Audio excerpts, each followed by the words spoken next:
So this is a short discussion of how to write P5M3 and D2 of the Unit 10 Sociological Perspectives, which is focused on social inequalities within healthcare. Now the main thing here is the textbooks. The two key textbooks, I can't sort of stress how useful they are, is the official Pearson's BTEC textbook. In this case it's page 374 to 380, and you also find the AQA Sociology textbook. I think it's by Hodder, and it has some really good sections. So between 236 and 247 it has a lot of discussion relating to social class, but also some of the sociological explanations. And between 256 and 257 a very short summary of each social group and the impact and in some sort of brief discussion of health inequality. Now when we're looking at this coursework, obviously the marking criteria are listed here, going from section A to C. We're currently focusing on section C, which is about examining social inequalities in demographic change, patterns and trends, and how that affects healthcare. Now obviously because we're doing P5, we're going to focus on social inequality and its effects on the groups. And that'll be our pass element. So that's what we'd focus on first. And that's going to be about the who, the what, the when, the where, the why, the how. So what is going on? What differences are there in your groups? How is that affecting them in terms of health? What's going on? It's very much the scene setting element. The merit asks you to analyse the impact affecting groups. So this would require you to extend the discussion of the different health differences in your different groups. So thinking about how to apply it to sociological explanations, maybe try and use concepts. So those 6 definitions or 6 concepts like prejudice and attitude, stereotype, and also try and use examples to support what you're saying to show the differences. And the distinction criteria, we're only focused on this tiny little bit in D2 about the explanation for trends and patterns.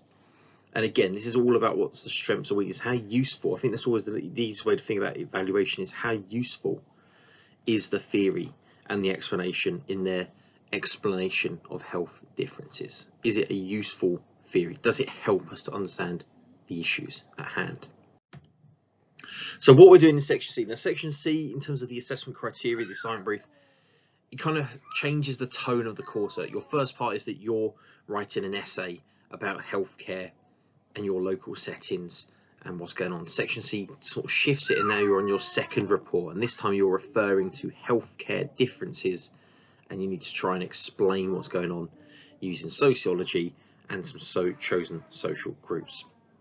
P6 will come back to our setting in a much more detail, but obviously for this first little bit we are being quite broad, quite general about what's happening nationally, looking at 2 social groups. So what you need to do, choose 2 social groups, explain what's going on with those social groups, how there is a source of inequality between them, and then try and find evidence to support what you're saying.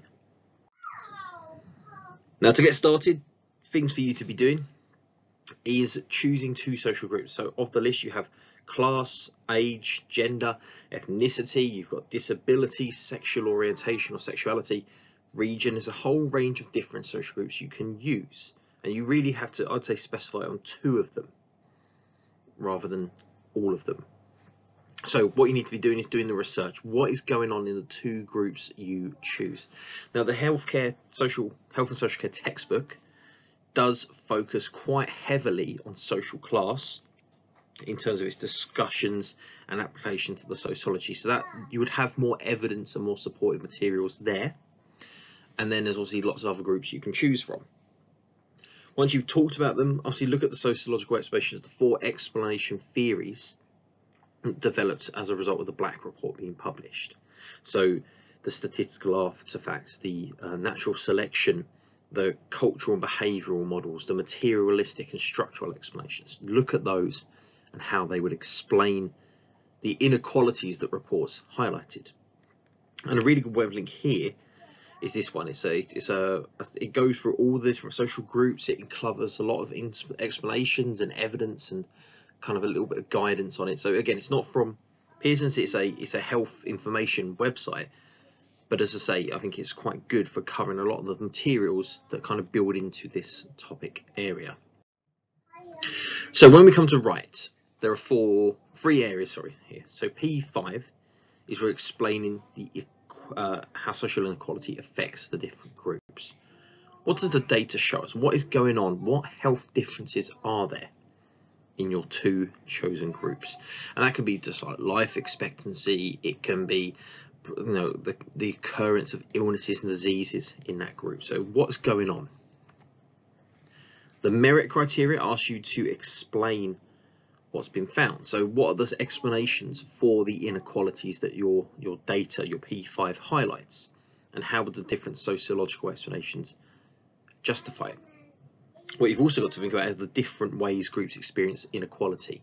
So that's those key concepts: labeling, stereotyping, marginalization, discrimination, prejudice. Bring those in as part of your merit. Structuring your answer, you could start with these areas and talk about how these are a source of inequality, but it doesn't really matter where it is, as long as you've got it in your response somewhere and it's clear. And what I've been encouraging mine to do is think about how it affects each of your chosen two groups, and then relate it back to pies. How does it affect their pies? And evaluation, the last little element, is, as I say, it's the explanation, it's the summary. What is going on? What do the evidence they put forward, and how useful are those explanations for understanding health inequality? So just a little checklist, just the last couple of slides, really quickly go through those. So for P5, key things to do: identify your two chosen groups, briefly explain the health differences, the different needs, the different causes, and support it with evidence and links from health and websites, from newspapers. Also try to be very specific. What are the health, the issues, the diseases? Try to be specific on illnesses that differ between your groups. As always, supportive articles, statistics. You know, and when you're using an article, when you're using links, the key thing to do is explain what it is. What does it show? Why have you mentioned it? So don't just drop a web link into your write-up, because when the examiner and the moderator and those marking your course, they can't just click on that link, particularly if it's a printed out copy, or they may not have the time to just click on the link and try and find out why you used it. So try and, you know, put a short sentence to this web link shows, and then go, why have you put it into your work? Add more detail of the two reports, to your two groups, sorry. So link to studies. So with social class, you've got the Black report and the Akerson report, which were really extensive studies into health inequality and class. The textbook talks about these in a bit of detail. And it does show inequalities, it's made suggestions and recommendations. And there are lots of other reports that relate to different social groups. I've got a few of them on the next slide, which I think you can include in your write-up. And then the very last thing to do, what are the patterns of illness in that group? So as I mentioned, here are some web links. I'll put these all in the description as well. But it took me sort of 10 minutes of quick Googling of health reports onto gender, health reports onto ethnicity, health reports to age. And these were kind of the first few hits that kind of popped up.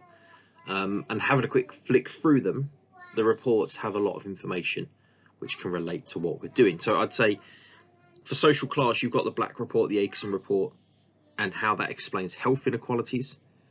For your other chosen group, whether it is gender, whether it is ethnicity or class or disability, these could be some, and again, some additional reports. You can say this report conducted into blah, blah, blah, blah, blah, highlight this. So it gives you a little extension on your write-up. The merit is obviously, this point is analysing the impact. So, using the evidence, what is happening, what's going on. You can bring in examples of what is being done with your group. So stuff like the sugar tax, is that going to help? Is that going to make a difference? In terms of gender, think about the practices and the changing practices to deal with health inequality. And I guess within gender, again, one of my groups kind of talked about this, the idea of gender, you don't just have to stick to male and female. I think you can talk about transgender and the growing rights and awareness of transgender individuals in healthcare and in society as part of this process. I think it could be a useful possible extension. Bringing the explanation to the theories, comment on how useful they are. Try and think back to the theories we did in P2 or the material models we talked about in P3. There is a lot of overlap in this that you could bring in. Obviously relate back to their pies, talk about the concepts as I mentioned at the beginning, and again use evidence. Think Marcus Rashford's campaigns. You know, there's a lot of interesting stuff here and how that could relate to what we're doing. And last but not least is D2 evaluation. As I said, the main thing of evaluation is D2 is a big area because it's covering P5, P7 and P6. So, you know, you've got to do a bit of D2 in all three areas to secure the whole lot. The main thing here is evaluation, particularly of those sociological explanations. And the real thing is, are they valid? Are they helpful? Are they useful? Do they give you any insight into explaining differences in health between your groups? Can there, as I say, the always question I always come back to, is it useful? Is it going to help us to understand it? Is it going to make things better? Really, a lot of these explanations, you know, you can think about, is it helping to explain differences, or is it actually going to help us improve the health of the individuals? So that could be some of the things you could think about as part of your evaluation. You know, Marxism and feminism, those theories pop up quite nicely and could be used to criticise it. You can think about the reports like the Black Report, the Akerson Report, and were they successful?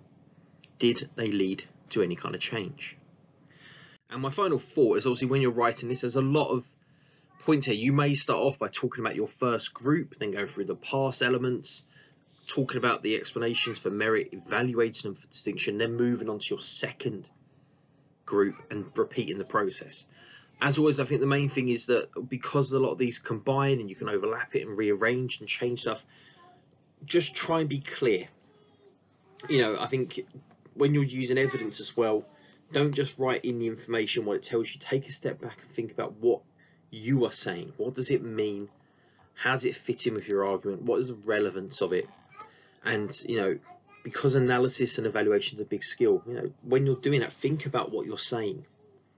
Does it help us understand what's going on? Does it provide any details or insight?